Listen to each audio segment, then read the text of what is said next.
Hi everybody, welcome to this video for our Introduction to Philosophy class. I'm your instructor, Dr. Phil Jenkins at Marywood University, and I'm talking with a student that is taking Introduction to Philosophy in fall of 2017.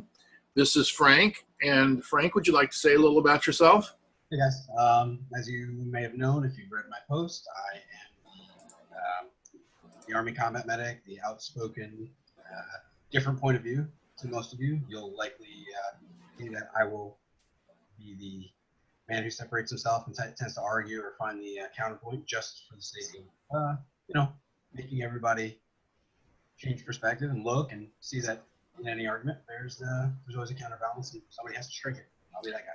That's great. That's great, Frank. And if I could get you to just talk a little more into your microphone, it's I'm losing the volume just a little bit. Yeah, that's good. So that's Socrates was kind of a what do you call it, a gadfly. So he on the horses behind Athens. So he would ask questions to question authority, and that's a really great trait. I mean, it sounds like you're coming in with some of the things that a course like this is trying to inculcate with students. Well, I definitely don't want to equate myself with Socrates because that would be silly and foolish. However, I would like to say that I, modeled in his vein of thinking because I teach my kids to question everything. It doesn't matter who it's coming from, regardless if it's coming from me. You look into it, you think, everything is, subjective. What maybe come from me is my bias, my personal bias, and I'm interjecting that regardless if I mean to or not. It is my train of thought. So, I always question everything, whether it comes from, my professors to, my government. That's great. Be taken with a grain of salt. Yeah, that's great. That's great. And you touched on a couple of things there that I might want to get into, but we're going to have a conversation just about sort of the jumping off place is what we're learning about in our Introduction to Philosophy course, but it certainly doesn't begin and end there. I'd like it if we did not make an exposition necessarily, although some explanation may be helpful. So why don't we let me just say a couple of words of where we are in the semester. We've read Plato's Apology, and we are embarking this week on reading about utilitarianism from the point of view of Jeremy Bentham. And Jeremy Bentham was one of the early proponents of utilitarianism. He didn't invent it, but he was one of the real popularizers of it. And his godson, John Stuart Mill, sort of took that torch or whatever, and he marched forward with it too in the next century. So maybe it would be good to talk a little bit about utilitarianism. Now, before we started recording, you mentioned a couple of difficulties you had with utilitarianism. So just as a kind of a little summary, utilitarianism, the basics of it are that it holds that what is right and wrong is completely dependent on the amount of pleasure or pain an act produces in anyone who is affected by an act. So it's not an egoism, so that it's just about the pleasure and pain or a hedonism, the pleasure and pain of the person who's performing the act. But if two acts, a utilitarian is going to say that we should choose the act that produces the most pleasure over pain, the most happiness over unhappiness of an act for everyone who is affected by that. And so you said that you had you may have some issues with that just from the top. Why don't you say a little bit about that? Okay. Well, I feel that it's improbable. It's impractical. There's nothing in the world that is purely, good or evil per se, but at the same time, it's separating. It's making you pick a polar opposite. You're either saying you're inherently for the positive or, and against the bad, when realistically, it's not possible. That's saying it's black and white, and the world is not black and white. It's definitely gray area. There's almost everything in the world is gray area with very, very, very few things, they're finite, that are black and white. And that is, you know, that's my issue when you're asking us to say, are we morally driven by increasing pleasure and decreasing pain? Why or why not? I couldn't, because it's just, in my opinion, it's unrealistic.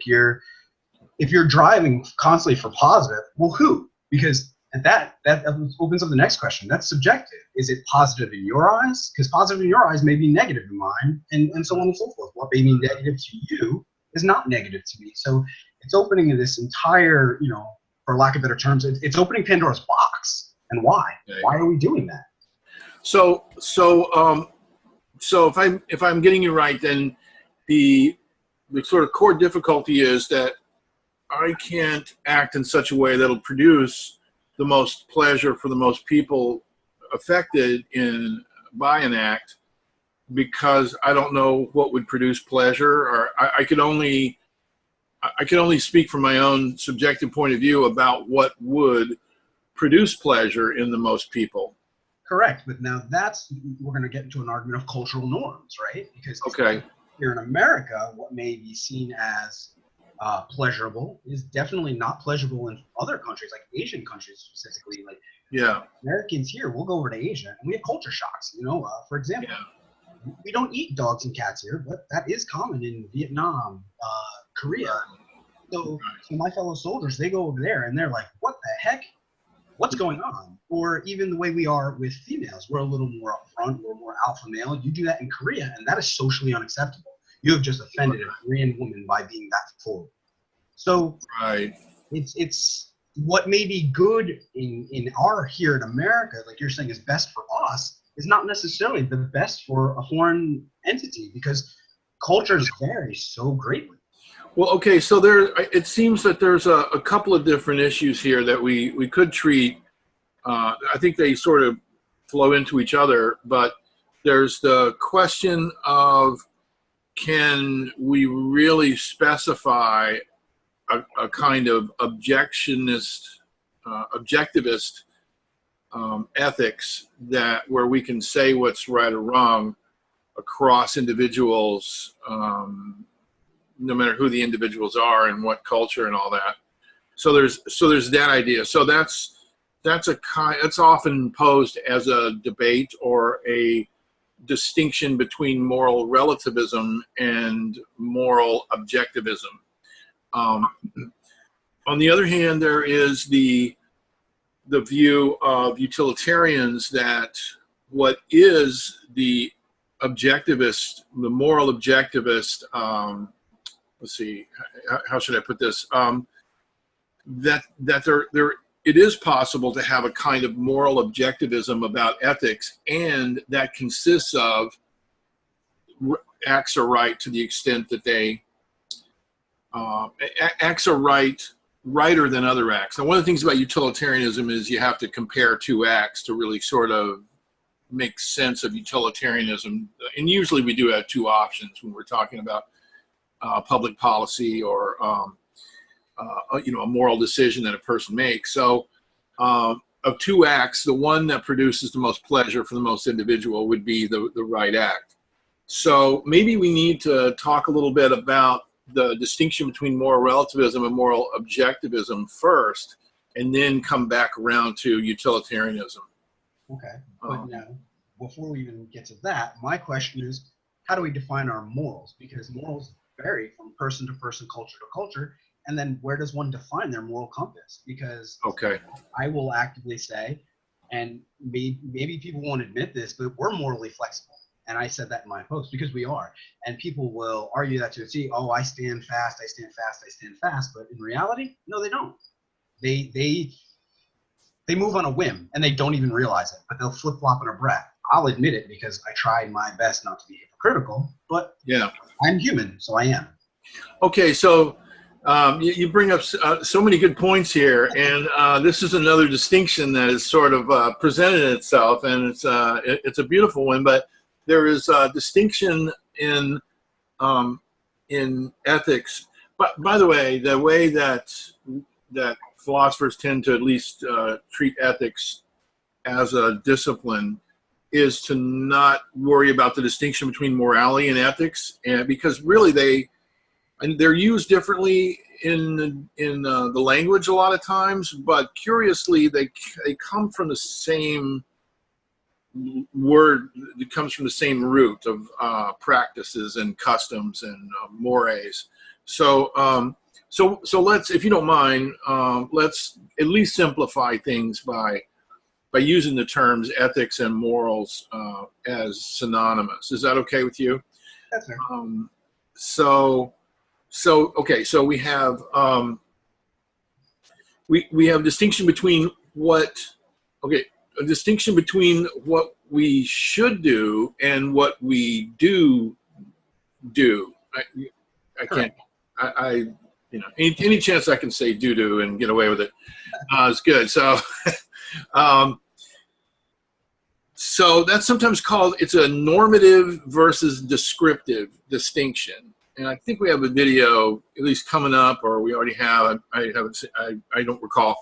But a normative statement is one that gestures towards a standard and assumes that or implies that there's a right or wrong answer to it.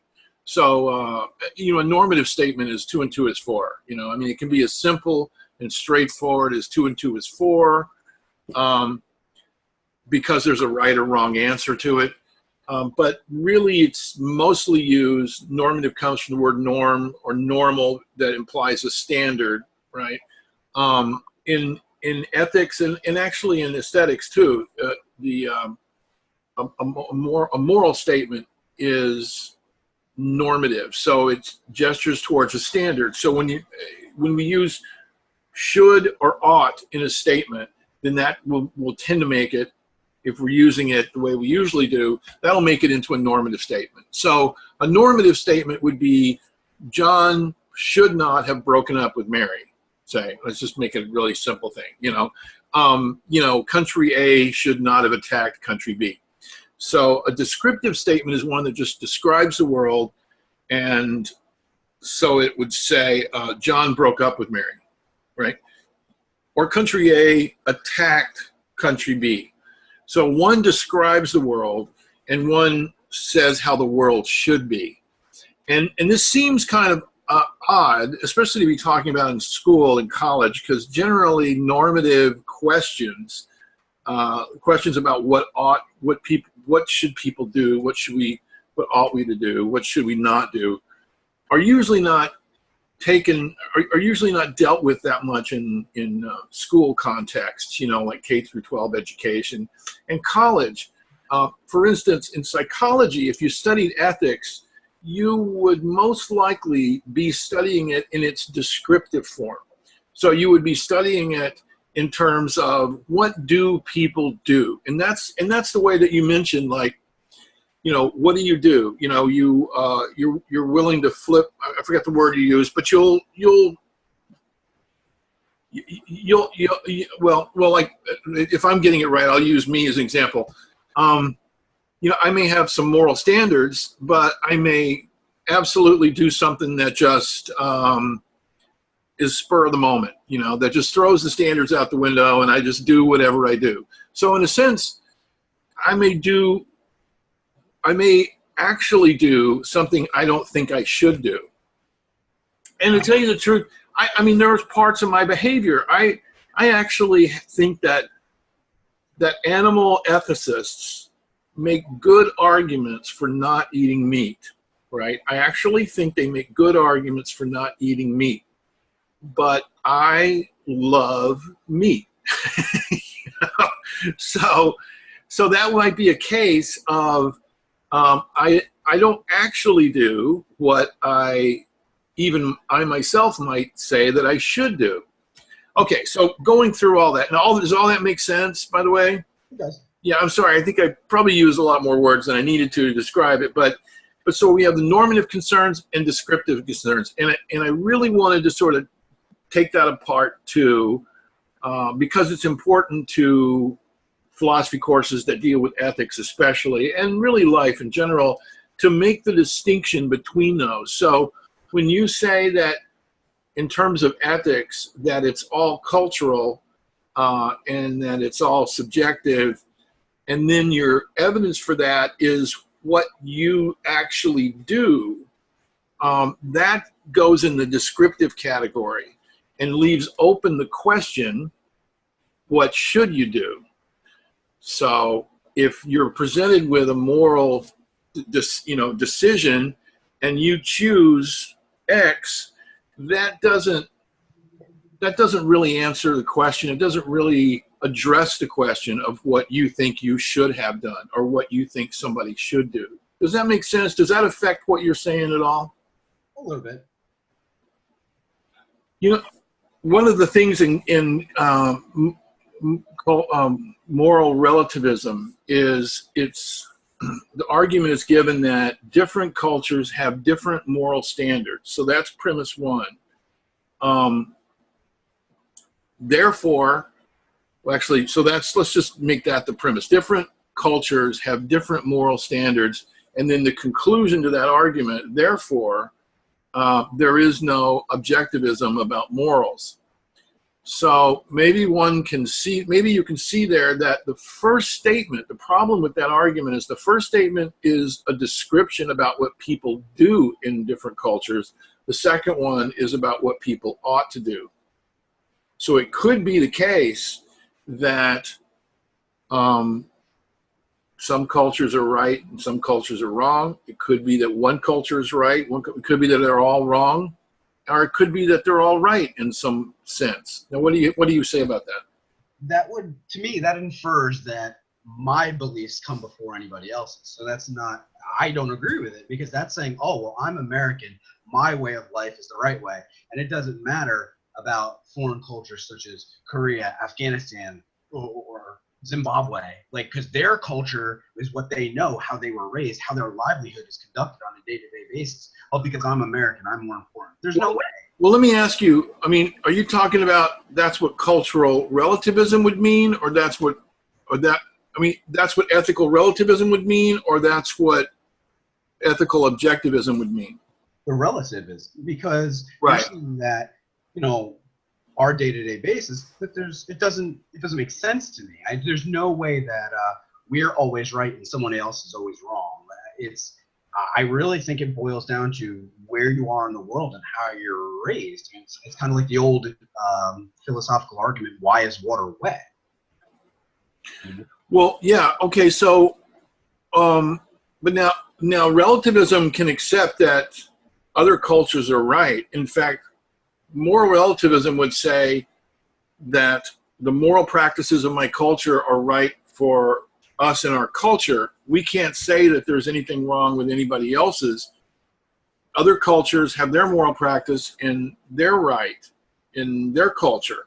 So actually moral relativism is the one that would say everybody's right, would keep everything the same. Whereas moral objectivism would say, well, there could be a right answer where it might work out that some are right and some are wrong. But how are we being objective at that point? Because now we're choosing to input a bias, and that's not being objective at all. That's being subjective. Okay, so we'll set moral relativism aside for a moment and look at what a moral objectivism might be, right? So you're saying that we would be biased in trying to discover if there was a moral objectivism? Not per se that we won't. It's just more so, it's once I start to place my beliefs and my bias behind something, we're not being objective. So at that point, we're becoming a horse with blinders. We're now seeing from our perspective, and we're refusing to accept another. To my understanding, to be objective is to look at something with the most minimal amount or no bias whatsoever, take in that information, process it, and then do as you will with it. But once you start to take from your own and put into, you're not being objective at that point, because you're starting to force your will per se, or inflict your own thought process on something, and you're perverting it.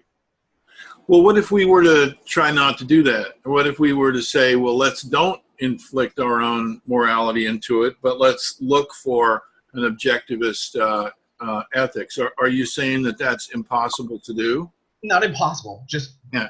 hard. It's hard to do because we as people, regardless of if we notice it, we're driven by bias. So we're constantly, even subconsciously, inflicting or putting our own bias into something, even when we don't realize it. It's just almost like the human thing to do. So we have to separate ourselves in order to find that objectivity. Yeah. Which most people suffer from, myself included. Okay, so good. So even accepting that so much of what we think and what we do is infected with our own bias, you do accept that in principle it's possible to look for an objectivist ethics, right? Okay. Well, I'm sorry. It's the theory versus execution. Everything is easy in theory, but the execution of whatever it is significantly becomes harder now because now you have more moving pieces, more application, and then when you start to get into the finer details, that's when plans fall apart. Well, how would you think we might proceed? Like how would we go about trying to discover what is universal about morality? Like that would be morally right for every culture. Do you have any thoughts about that? It's hard because generally speaking, morals are pulled from religious views. And once you start to input religion, that's when things go south because everybody's religion, very few, unless they're from the same branch, things like Christianity, Judaism, things like that. If they're in the same vein, they may have some of the same foundations and underlying bases. But when you start to get conflicting things such as, Islam and Christianity, they butt heads. So you really have to pull out all the fine detail without at all throwing anything of yourself in it. You need to just listen. It's all about being an active listener, just listening, taking in the detail, but not speaking, because at that point it becomes that much harder. Yeah, no, that's good. That's good. Yeah, I think I agree with you. With we would have to see past so many of the details because so many of the details, like cows are sacred in one culture, but they're not in another. It's okay to eat certain animals in some culture; it's not in others. Some sexual practices are okay, and some in others.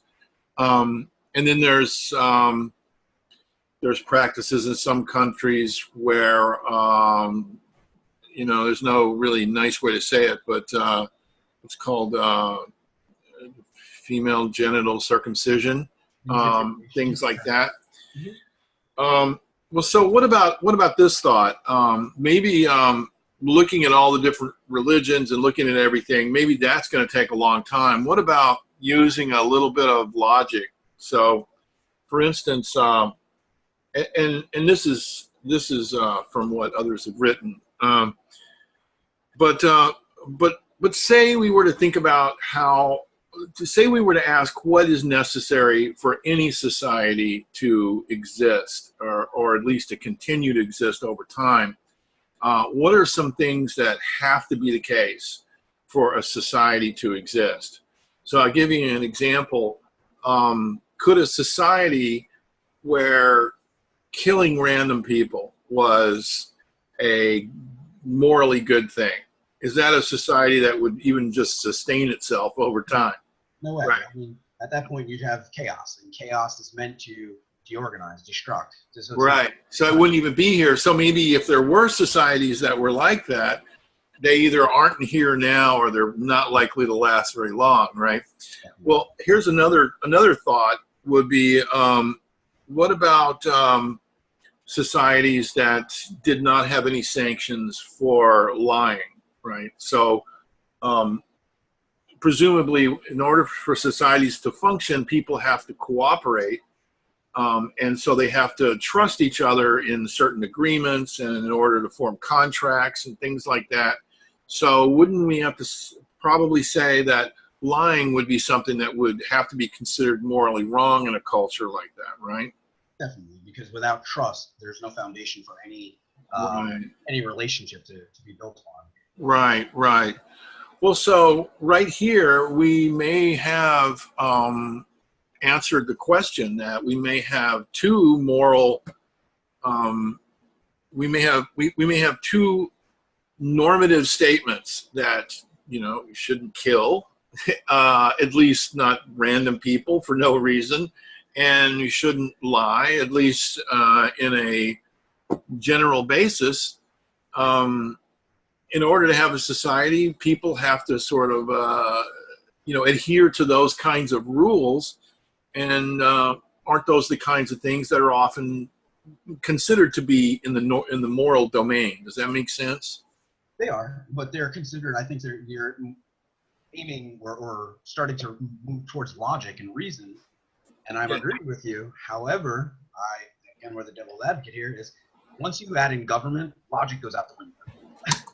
It just doesn't exist. Well, okay, but now is that a descriptive or a normative? I think Sure. it would be more like descriptive.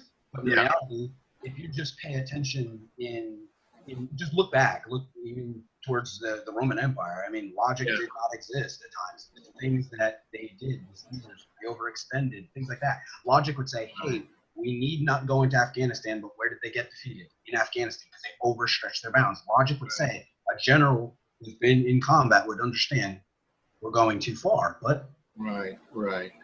Well, it seems like logic is very important to our survival, right? So, you have to imagine, early caveman he goes out and he goes out walking for the day or whatever cave people did, comes back to his cave and he sees 3 tigers go into his cave. And so he hides behind the bushes and he sees 2 come out. Well, we have to, if you'll accept that this is as much of a logic problem as it is a math problem, then it seems like it would probably, if one, assuming evolution by natural selection, we'd have to probably guess that the lineage of people who were bad at logic, or bad, especially at this level of logic, would be no longer with us if they couldn't do those simple calculations. Darwinism is a beautiful thing. Yeah. So, so maybe moral objectivism, at least a basic one, and we just started. We just took 15 minutes, so maybe there's more things that we could come up with, but just indiscriminate murder, indiscriminate killing is wrong, and in general, indiscriminate or systematic lying is wrong. Boom, we have moral objectivism, with the caveat, like you say, that there are going to be cultures that don't adhere to that. But then I wonder if we could just say then that, well, those cultures, if they don't adhere to that kind of logical, survival-based morality for very long, they're not going to last very long. And, the Rome did fall and everything. So maybe that's what happened. I hope, I think we all kind of hope that our country, United States anyway, is not going to be that illogical. But that's one of the things that we argue about, isn't it? So, the moral, how do we stay on track with this? How do we stay on track with what it is moral to do? And that's where the normative moral theories come into play. So when we talk about relativism versus objectivism, if we can accept at least that a moral objectivism, at least a simple one, is at least plausible, then we can move on to talk about moral theories like utilitarianism, right? Which is kind of the simplest one. And so now we have the idea that what is going to be right in any culture, according to the utilitarians, the way that we can sort of expand this idea of not indiscriminately killing and having people trust us and everything, what we can aim at is not have everybody take a logic course, but is just have everybody act in such a way that they produce more pleasure than pain when they act. And the claim of the utilitarians, by the way, is that this is really what we already do. So the idea behind more people who theorize about morality is that we all already have a kind of a common morality. We all have, every culture has a kind of a common morality. But what theorists do is they pick out things that they think are the most important aspects of that morality, and they build a theory around it. So that's where utilitarianism comes from. People like Bentham and Mill would say, this is already what we do. If you're trying to make a decision on whether to study your philosophy on Friday night or go out with the boys or whatever, you know, you're going to make a quick calculation in your head of which one is going to have the most benefit for the most people. You might think, well, my own particular personal pleasure would be to go out and have fun with the boys and not study my philosophy.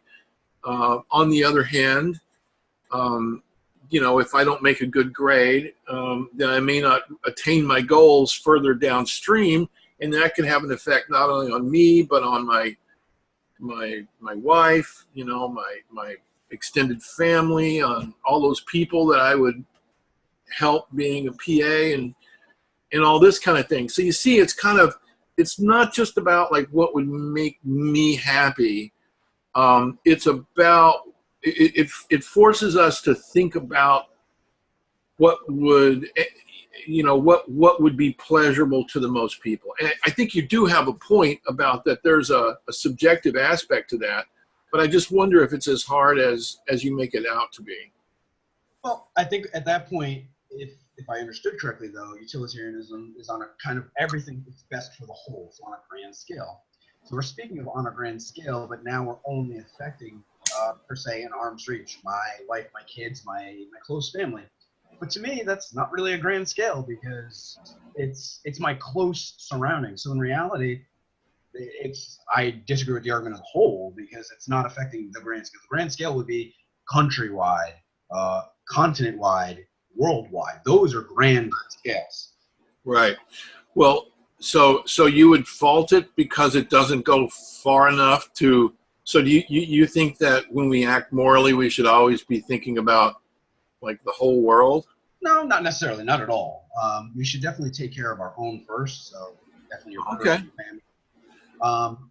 But at the same time, we need to be cognizant and understand that very little that we do just affects us on our own. It does affect a much larger audience, you know, and that's half the problem. Is sometimes we're short-sighted and we only want to do what is good for us or our own. So I know it looks like I'm flip-flopping. I'm not, but at the same time, there just needs to be more forethought before action. Yeah. Well. So the utilitarian calculus would have us, and that's an actual term that utilitarians would use, is that it's a cost-benefit analysis. Essentially, it really is just you figure out the positive benefits versus the negative, you know, burdens, and you know, whichever one mathematically works out is the one that we choose. So for example, what's another kind of example? Public policy might be that we're living in a city where, let's say, Scranton was thinking about building a power plant or something outside of town, and you know, on the benefit side, it would employ a lot of people, which would be good for the economy. So that spreads the pleasure out pretty far. On the other hand, it could cause, there's some pollution concerns in terms of water, in terms of you know, air, and you know, maybe there's some, you know, an animal species would have to be wiped out because of the site. So, you know, the important thing isn't the outcome there, it's the process of reasoning. It's the moral reasoning. How do we approach, you know, making moral decisions? And sometimes, I mean, utilitarians could disagree on any given you know, action, whether one action A was better than action B. but they would always disagree or agree based on utilitarian calculations. That is, what produces the most pleasure or not. Does that kind of make sense? I mean, don't we actually kind of operate that way, or supposed to operate that way, with obviously flaws? Whenever there's people, there's flaws. Yes, but I think that it's flawed in its own right, due to the fact that what you said was, oh, well, this is going to affect more people in a good way, so it's good. But we're not even thinking about the end result. That's crazy. It's silly. You're so concerned with right now, you're not thinking 10, 15, 20, 100 years down the line. Things like that that's the reason we're in this predicament. Oh no. Yeah, I'm sorry. I wasn't clear enough. Yeah. Not just in the immediate future, but in the far future. I mean, it can get very complicated once you start figuring out the utilitarian benefits. But I mean, there's even debates that go on. Does it extend to future generations even? No, that's totally consistent with utilitarianism, what you said, and that's a good point. It's just I try, like I said, I try to be reasonable. I try and think in terms of, we have this conversation now, and I'm thinking when somebody sees this, they're like, is this guy just off his damn rocker? Or like, do I have good logic? Like, am I making sense? I mean, I don't want to look back and be like, damn, I was dumb. Why would I say that? So I'm trying to make sure that what I'm saying is in line and it's not completely. Yeah. No, I mean, that's the reason I think it's good to have these conversations. I mean, it sounds like your concerns are actually consistent with what utilitarianism is, but it's absolutely understandable that not all of these concerns that you had were addressed in the reading that we had so far. So, we're just looking at founding documents of these things a lot of times. Oh, I lost you. I'm going to pause the recording. Okay, and we're back. And of course, that only felt like a second for people watching, but technical difficulties, no problem. So, yeah. So we were talking about, it sounds like where you're coming from is actually addressed in some of the more fine-tuned aspects of utilitarianism. Does that sound right?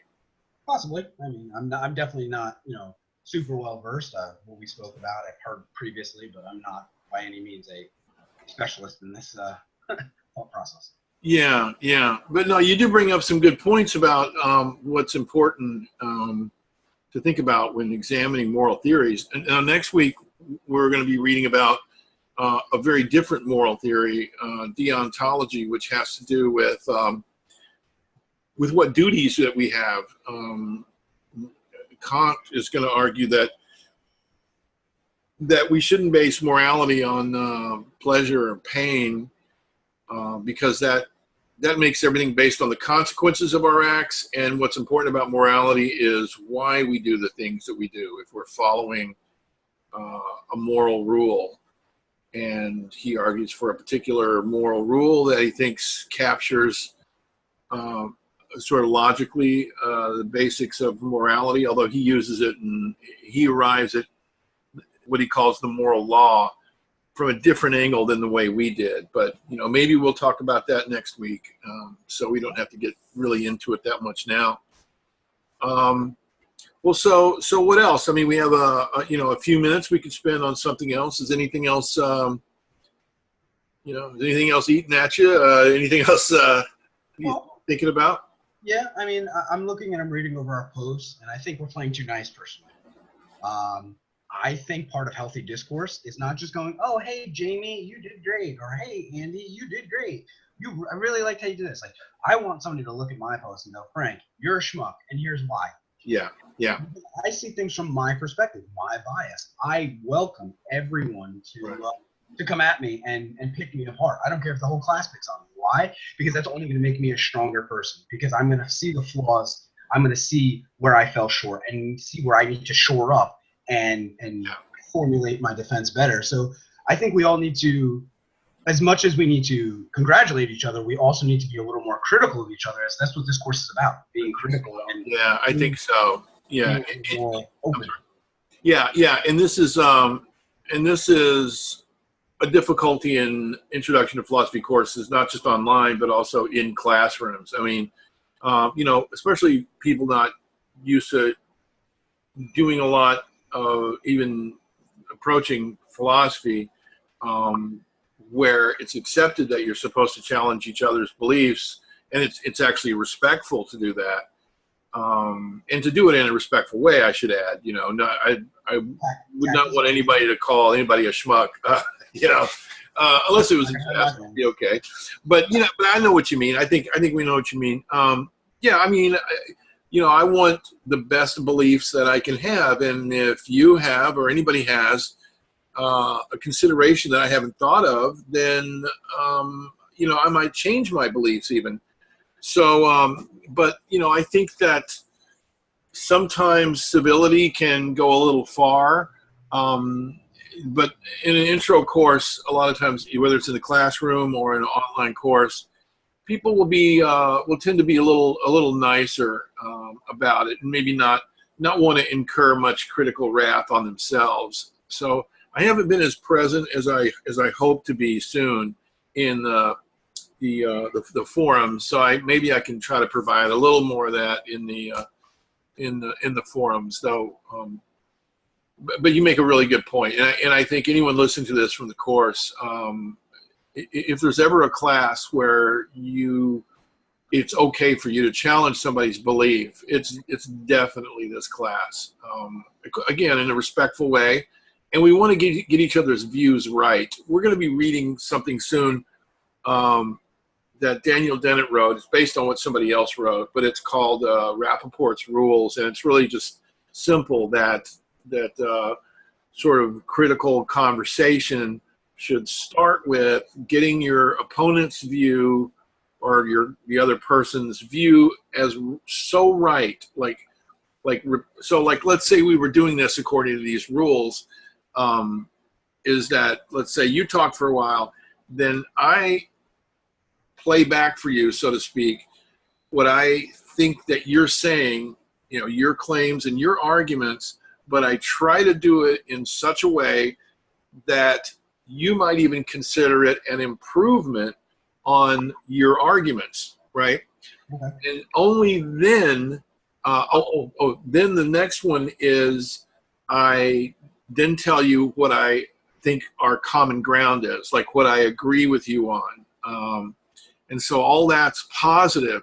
And only after those two steps do I start offering respectful criticism of the view. And I think that's a really good way to, you know, to proceed in these kinds of things.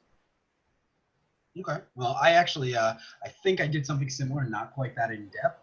One of my responses this week was to a young lady in the class. I honestly don't recall her name, but I had to challenge her because I just disagreed with it based off of the gist. As I was saying, I don't recall who it was, what her argument exactly was, but something along the lines of, when we react off emotion, we lose the ability to self-regulate. Yeah. And as an Army combat medic, I have to disagree, because part of my job is reacting in very stressful situations. Right. So if I was to not be able to react coherently or of my own volition, yeah, men would die left and right. They rely on me to know what the heck I'm doing when things go wrong. Right. So I think with the proper training and with the proper things, you do have control. But it's all about yourself. Are you doing what you need to do? Mm-hmm. You know, so I had to challenge her a little bit, and I'm hoping she takes it the right way. I didn't mean to be rude, but I had to challenge her just because I could not agree with it at all. Yeah, yeah. Well, I mean, it sounds good. I haven't had a chance to read that yet, but I'll take a look at that. And yeah, so that all sounds really good. Well, hey, this has been a great conversation, and you know, I know we're hoping to have a couple more. So I want to thank you for taking your time to talk with me about this stuff. You had some really interesting ideas, and I just really enjoyed talking to you. Thank you. It was good to be the guinea pig. I'm good with that. Oh, good. Okay. All right. Well, so then we'll stay on the line here, and I'm going to stop recording, and then we'll just sort of wrap up about like when we're going to meet again. Okay. All right. Well, goodbye, everybody. Well, see you next time. Oh, yes.